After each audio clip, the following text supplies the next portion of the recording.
Welcome to Real Grief, Real Healing with Mindy Corporon. I am your host, Mindy.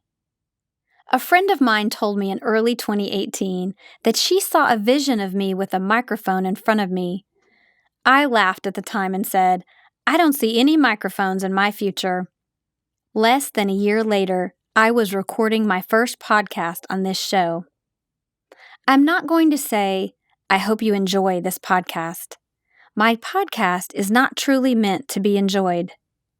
Real grief, real healing is just that, real and raw. I provide you an opportunity to learn and share in the grief others are experiencing, and then we share how they are healing or perhaps not. Grief changes each of us in some way. Many of my guests have been encouraged to open new businesses, start foundations, and in general, work to make the world around us a better place. Grief is universal. How we decide to move onward, seeking healing, is individual. A significant part of my healing comes through the courageous kindness actions of others.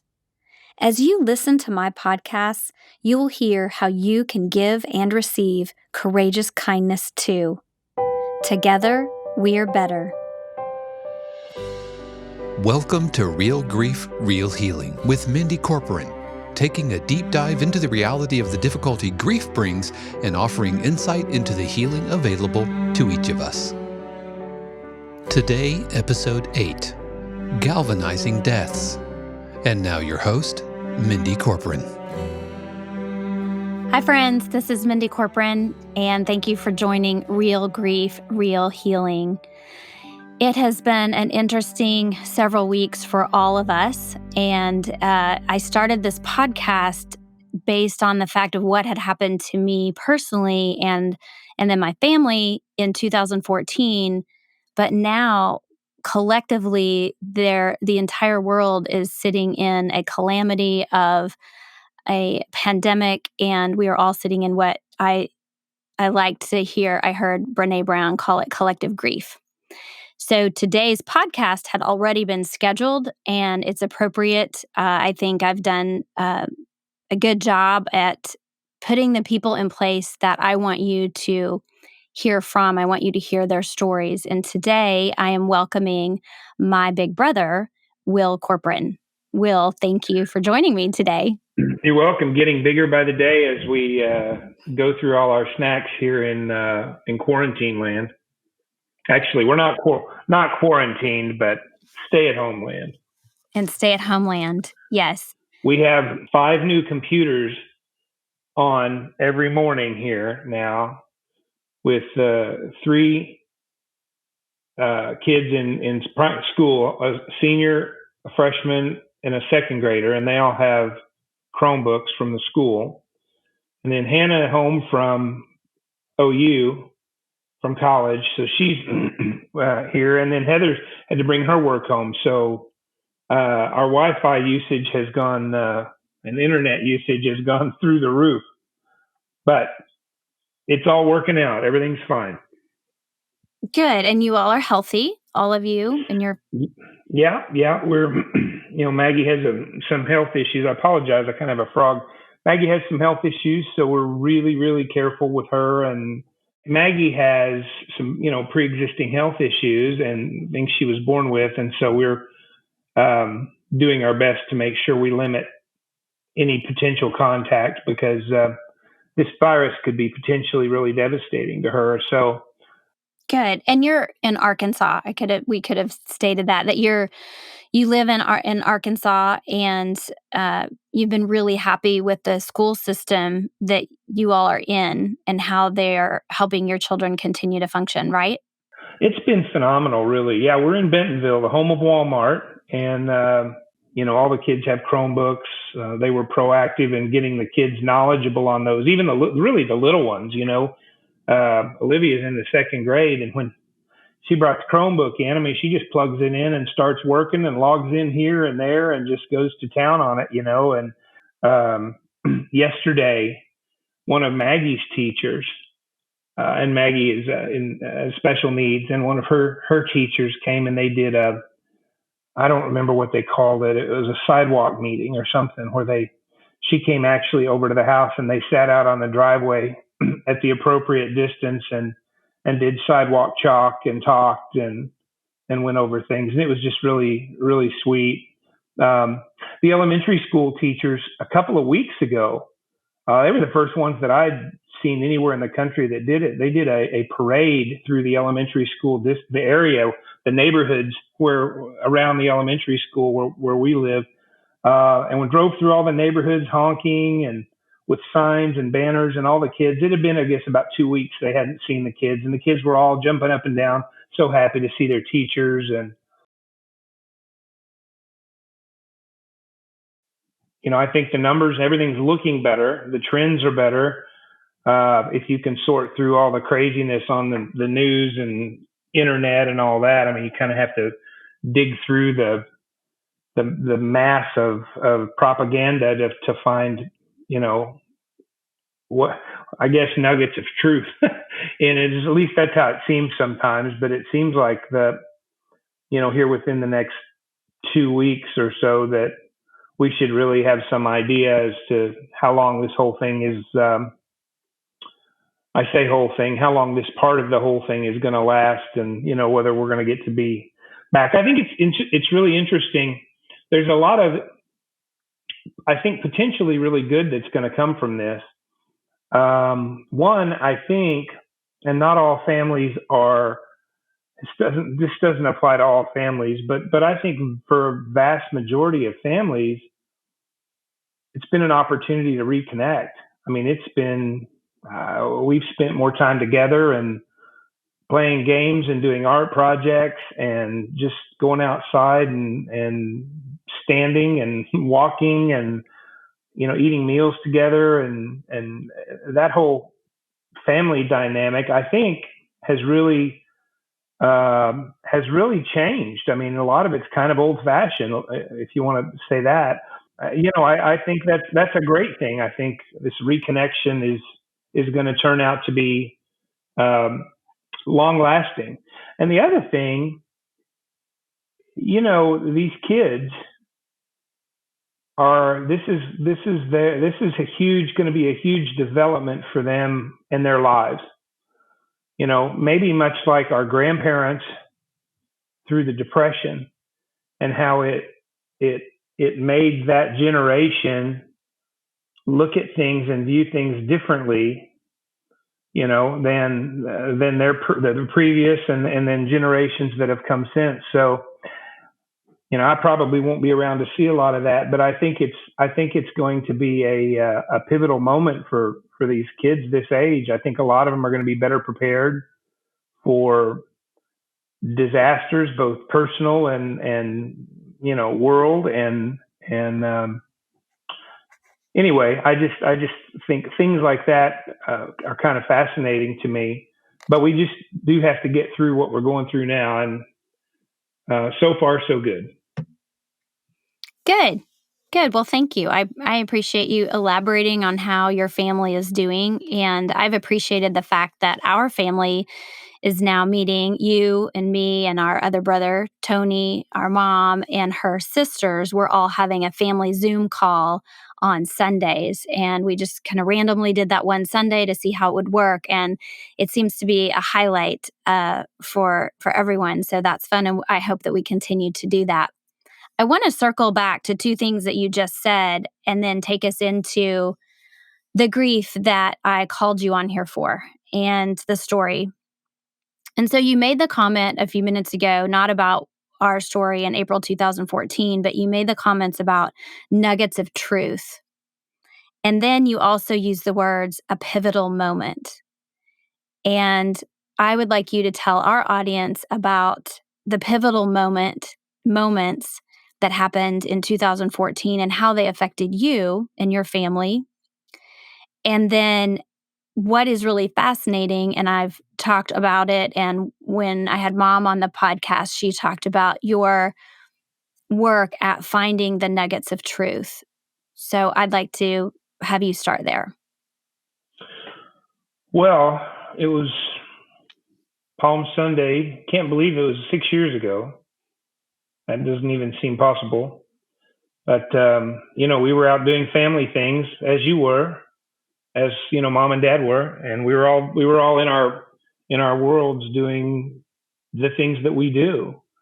And when dad and Reet were murdered, and told the story, I was actually in the bathroom, and Lynn called, and I'm like, why would he be calling me? But I answered, and that was kind of right at 1:00, within a few minutes of straight up 1:00 on that Sunday, Palm Sunday in 2014. And anyway, I mean, that just set into a motion, events that continue to this very day. I mean, it's almost the trajectory of life. It just goes to show you that you never really know, but the trajectory of all our lives was at least 90 degrees skewed. I'm not going to say it turned them around 180 degrees, but at least 90 degrees. I mean, you think you're going one direction, and all of a sudden, it's just a violent shove in another direction. And anyway, so that week leading up to the funerals, it's all such a fog now, really. When I think about it, I remember, some specific things, but it was almost like being in the eye of a hurricane where everything was swirling so wildly around us. We're just trying to hang on and do the best we can do. But that week, one of the things that I'll always remember fondly is the funeral, and leaving the house and going to the funeral, and the church being surrounded by, I don't know how many thousands of people, and the church service being completely full, and then finding out later that the online service had been viewed live in something like 40 countries or something. I mean, and I've made the point before, and I said it when I spoke at the funeral, that Dad and Reet's lives, cut short and painful to us, actually in death they have more opportunities to affect more people, and I choose to look at that way, maybe because it helps me. But if Dad would have lived to 80 or 90, which he certainly probably would have, and we would have had a normal funeral, and there would have been a few people there, and that would have been it. And as it was,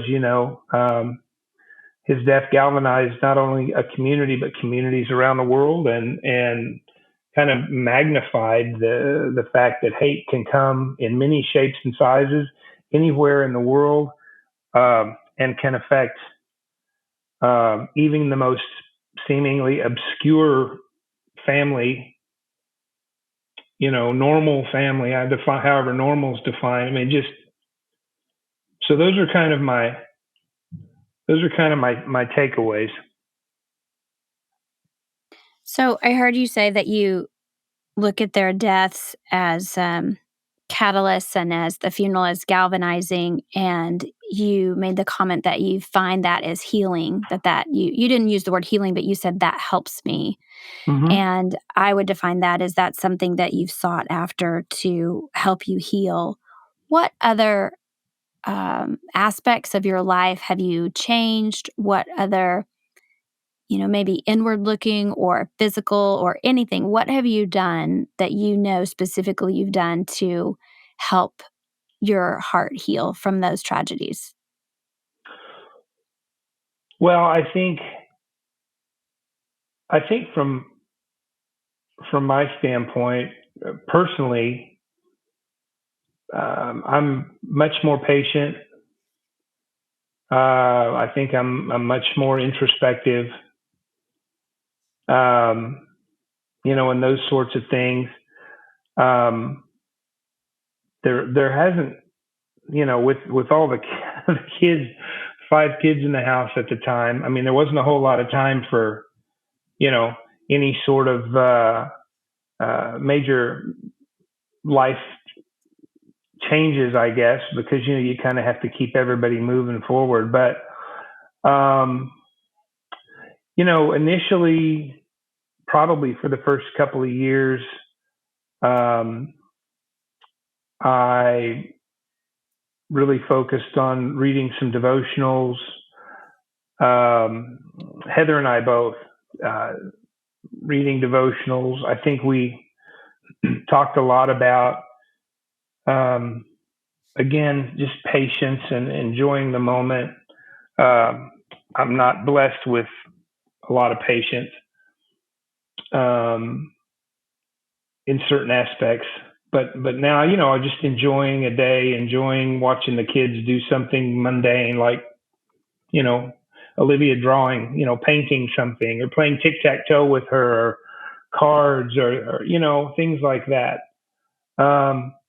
One of the things also that came from it for me personally, I did some speaking. I used to be in television news, and I got to do some speaking about how the news coverage was handled, how we reacted to the news coverage and dealt with it in kind of in that fog of war, as they say. And but from a family standpoint, I think it just brought us all closer together. 4 of the kids are step kids, so Popeye Dad was a step grandfather, and they really didn't know him very well, which is sad. And that's the most painful thing to me, is that they and specifically Olivia, I don't think has any memories of him other than just pictures that she's seen, and that is just heartbreaking. But I think I think the kids got to see a vulnerability in me, in Heather, in us, in our family. I think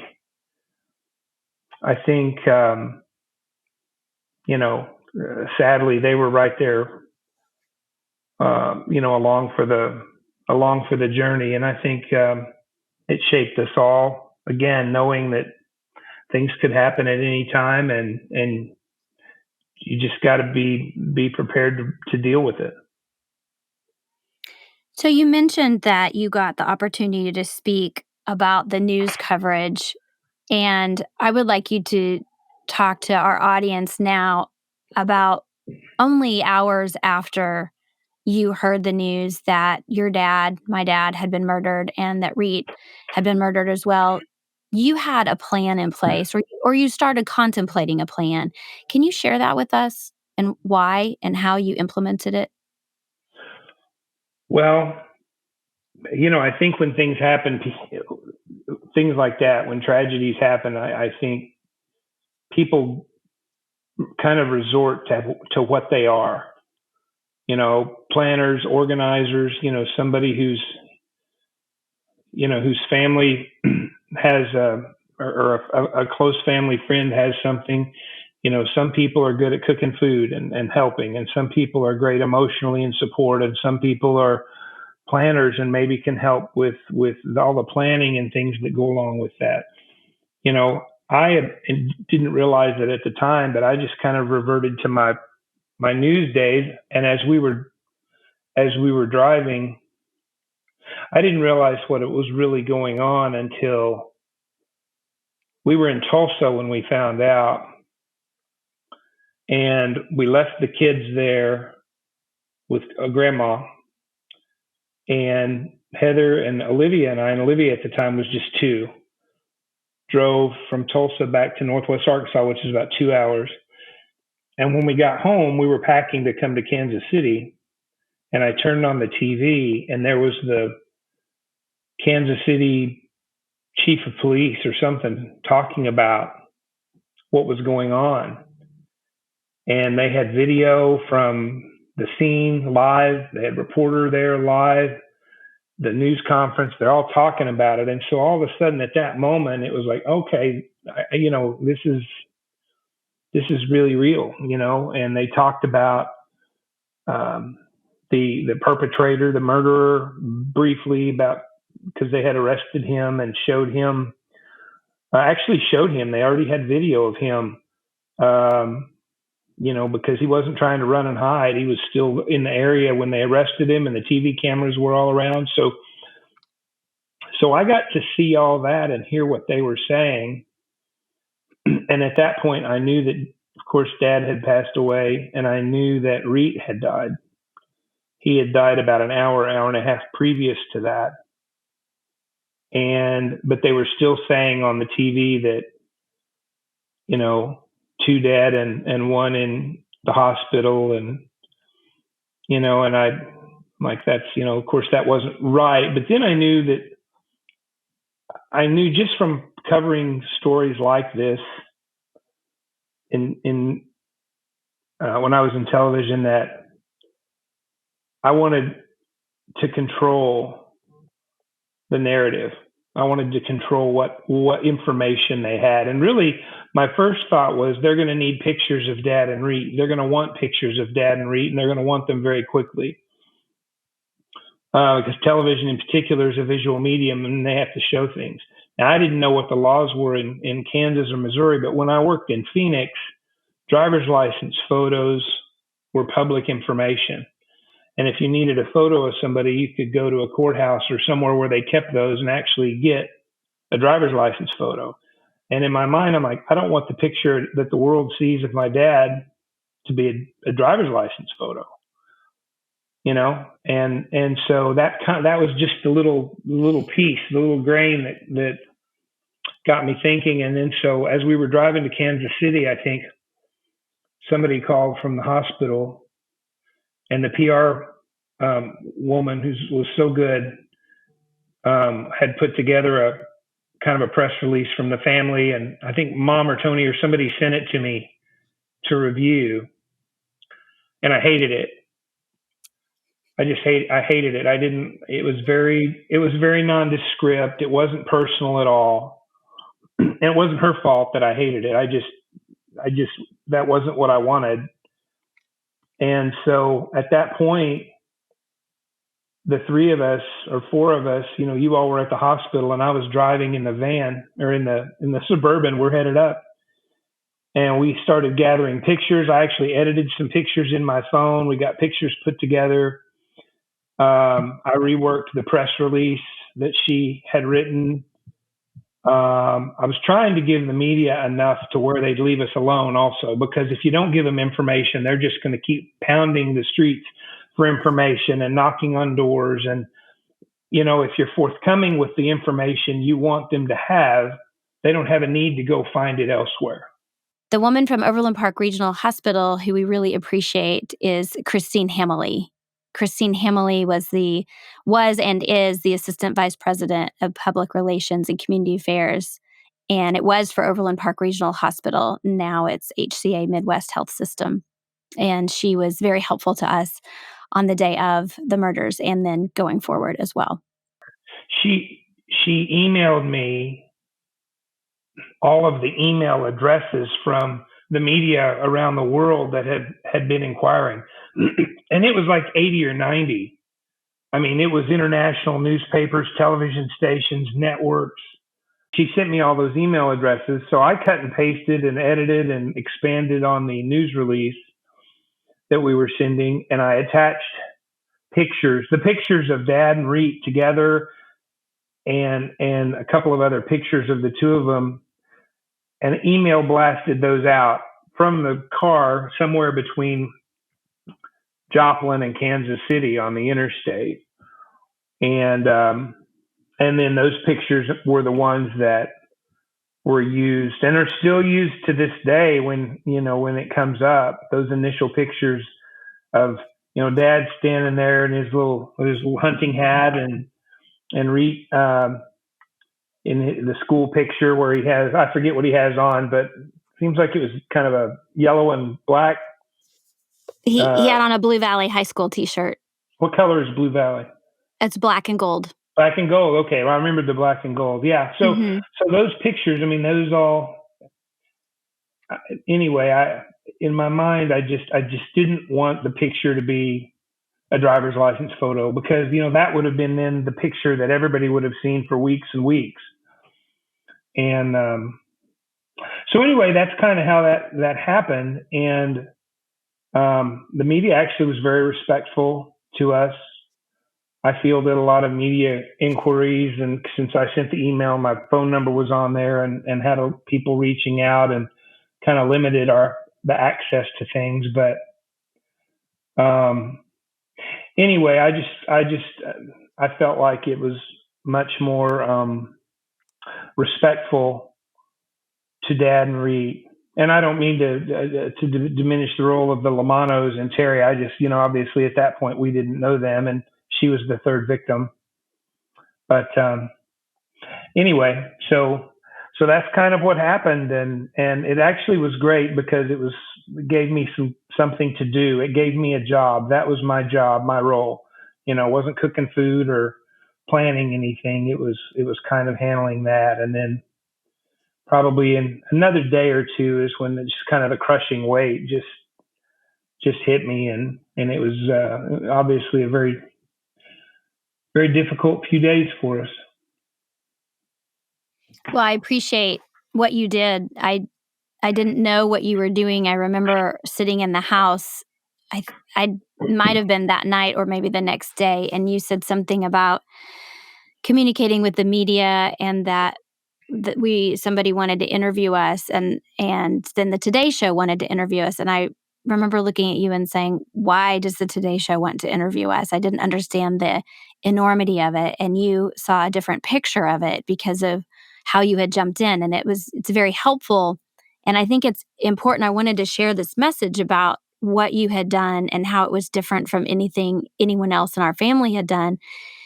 And just like you said, you used your past experience. It came to light, and you just automatically went into that. And I want to emphasize to people that, what is their gift? Everyone has a gift of something. It could be hand-holding. It could be letter writing. It could be what you did, writing the press release and focusing on the communication.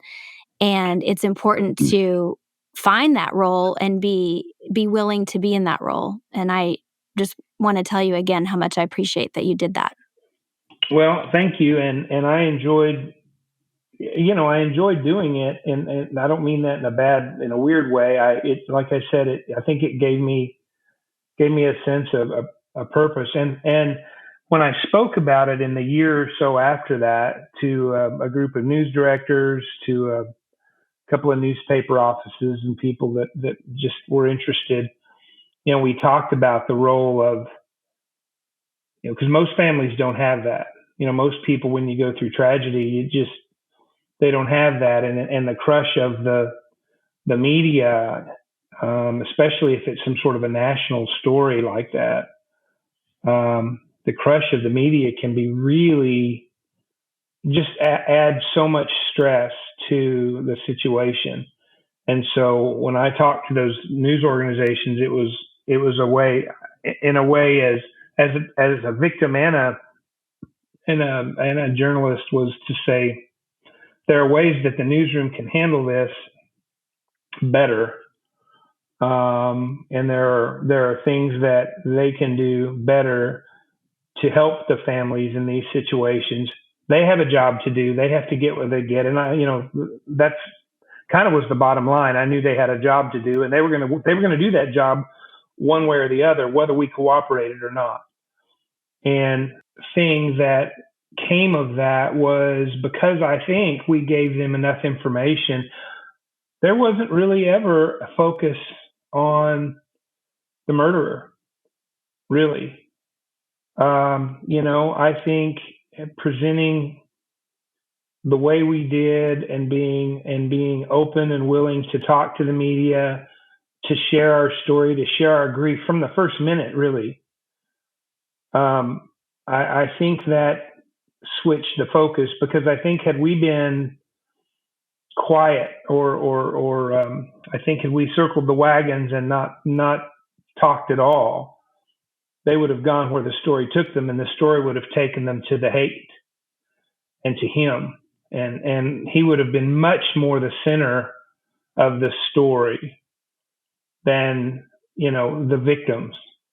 And I think one of the and I say this a lot when this comes up, I'll say, yeah, he wanted to kill Jews before he died, and so he killed, 2 Methodists and a Catholic. And that point, I think, was really driven home by the coverage. Kansas City media, I think, did a phenomenal job and continued to when this comes up. I think it affected all of them because many of them live within a stone's throw of where it all happened. And so I think it really, if it could happen to us, it can happen to anybody, anywhere, at any time. I'm going to ask you now, I'm going to give our listeners another option to understand that they're listening to this podcast, this message in the month of May, but you and I are recording it in April, and you and I just passed through Palm Sunday, and it was not yet April 13th, the day that they were murdered, but it was Palm Sunday, which is the day they were murdered on. It's the holiday when they lost their lives. And you're right, Terry Lamanno as well, and I mention her often. What I'd like to ask you is, when depression comes to you, what do you do now? I'm going to surprise you a little bit here. I had grief. I had the immediate grief, and I miss Dad, and I miss Reed. But I really, I haven't. I wouldn't say I've had any depression at all. If I've had anything, it's been very short-lived, few minutes here or there. Now, obviously, more years ago when it was closer, and not as much now. Now it's just a smile. It's a head shake, and I look at the ground and kind of a smile and go, "Man, I miss you, Dad." But I think part of that again was the fact that we're so busy with kids that I just didn't have time. And a lot of that really, quite honestly, is genetic, right straight from Dad. You got to deal with the situation. I remember, I can't even say how many times, and you know too, I don't feel good, Dad. Why don't I feel good? Well, because you're alive, Well, what can yes. it hurts when I do that. What should I do? Well, don't do that. Don't do that. I mean, it's very pragmatic, very realistic in all manners of life. But fortunately, through prayer and Heather and family, and I got a job to do. I mean, my job number one is to take care of the kids and Heather and to be the family unit, and I focused on that, and just worked through it. It's funny, when the funeral was on a Saturday, Easter was on the next day. Right. And then we came home that Easter Sunday, and I went into the office the very next day just to kind of get some things done. And in the span of about my hour there, I broke a glass, I spilled stuff, I knocked stuff off. I mean, it was like I was walking around with those great big inflatable boxing gloves. I mean, I was just, everywhere I turned, I was just knocking stuff. And I dropped something under my desk. I got under my desk to get it. I banged my head. I mean, it was just like, I'm like, why am I here?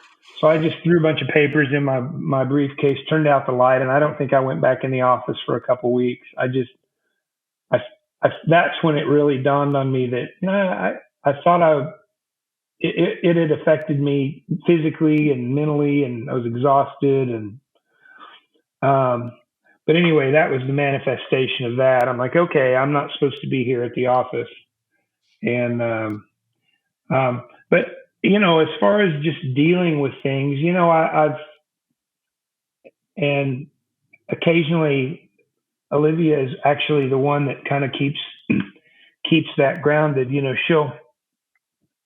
We were driving to, I was taking her to school a couple of months ago, and just out of the blue, and that morning she said, started talking about Popeye and asking me about Popeye, and I don't remember the exact conversation, but because I was just stunned, all of a sudden I was just kind of shaken, and she's behind me, so I can't really see her face, and I'm driving, so I can't really turn around and look, but she's just very matter of fact asking him, and remember talking about pictures and him being a doctor, and anyway, so these little sweet glimpses of things from her really kind of they're sad, but also it's very comforting. She looks a lot like him in certain aspects. The way she holds her mouth, very often. She's smart as a whip. I mean, he would, Heather and I talk about that a lot. She loves to cuddle. She loves to read. She would have been perfect granddaughter for him, because she would just always, she just would have lived on his lap, and they would have read books together. And as smart as she is, he would have been really, and he even knew that when she was 2, and would talk about how smart she was. And so all that is sad, but it also makes me somewhat happy, and at least nice memories. But she's kind of the living, for me, the living manifestation. Good. Thank you. Thank you. I think you did a fantastic job of giving us the explanations and the reality of life, the reality of death, and then the reality of living again. Well, and everybody's different, and I know everybody mentally, especially, some people don't get over it, and they collapse, and it ruins their lives. And at some point, I think I was like, I'll be damned if I'm going to let this murderer, take my life as well, and take our lives. We had been knocked off course a lot. Like I said, 90 degrees off course. We're headed north. All of a sudden, whammo, we're headed east in an instant. But that doesn't necessarily mean that wasn't the direction we were supposed to go. And that doesn't necessarily mean that we need to struggle to try to go back north again. We're going east now. There's a lot of good stuff east. It's going to be what we make of it, right? And so I just, somebody said one time, you don't give people permission to make you have a bad day. If you have a bad day, if somebody's bothering you enough that they've ruined your day, well, that's on you. You've given them permission to affect you emotionally that much. And that's very simplistic, but I take that to heart. In this case, I have never dwelled on that, the murder aspect of it really. And, you just kind of have to choose to go on. And I can't imagine how hard it was for you, and still is, and other people who lose children. There's not even a comparison, but at some point you're either moving forward or you're falling behind, and the falling behind is not really an option for me. So anyway, I was reconnected with Scott Dittner. You remember Scott and Terry Dittner? Yes. So when I went to Marlow at the request of Gary Newberry and the people in his office in August and September, they wanted me to come down and do a Medicare seminar. He mentioned to me that in his Sunday school class, they were reading through the passages, and there was this one place he said, you might have read about it, a man known for his anti-Semitic rants drove to the Jewish Community Center in Kansas City, determined, he said, to kill Jews. He killed 2 people there and a third at a Jewish retirement community a few blocks away. He thought he was killing Jews. Instead, he killed 2 members of my congregation and a devout Catholic. Well, this is the book. It's an Adam Hamilton book. And of course, Adam and Church of the Resurrection is so important to us and our healing. really continued journey. I love reading his stuff. But anyway, I thought how, again, it just goes to illustrate that, in death, Dad and Reet and Terry continued to help teach and to be the focus of, people who are looking for a better way, who don't want the hate and don't want the, or maybe have it in their heart and they need to unload it. So anyway, I found that interesting, and it just goes to show that, their lives in death, if that makes sense, their lives in death continue. Right. Thank you for sharing that. Well, I appreciate that we are moving onward together. I love that. I love that, to be able to see what you're doing with your family and how you did focus on the family. And that's exactly how we were raised, is to love our family and love our units, and then love outward as well. Will, thank you so much for being on. I truly appreciate it. And what you've done is been able to encapsulate some important information in both of our lives, and I appreciate it. Friends, thanks so much for joining me today for this podcast of Real Grief, Real Healing with Mindy Corporon. If you want to dive deeper into how you might heal yourself or a friend, please pick up a copy of my book, Healing a Shattered Soul. Published on May 3rd, 2021, you can find my memoir anywhere books are sold. You will also find me in social media channels as Mindy Corporon. Take time to help yourself heal. Accepting courageous kindness. Take time to heal another by giving courageous kindness. Together, we are better. Real Grief, Real Healing is copyright 2021 to 2022, Mindy Corporon, all rights reserved. Our theme music is composed by Dave Croft and used with permission. This podcast is a production of 818 Studios.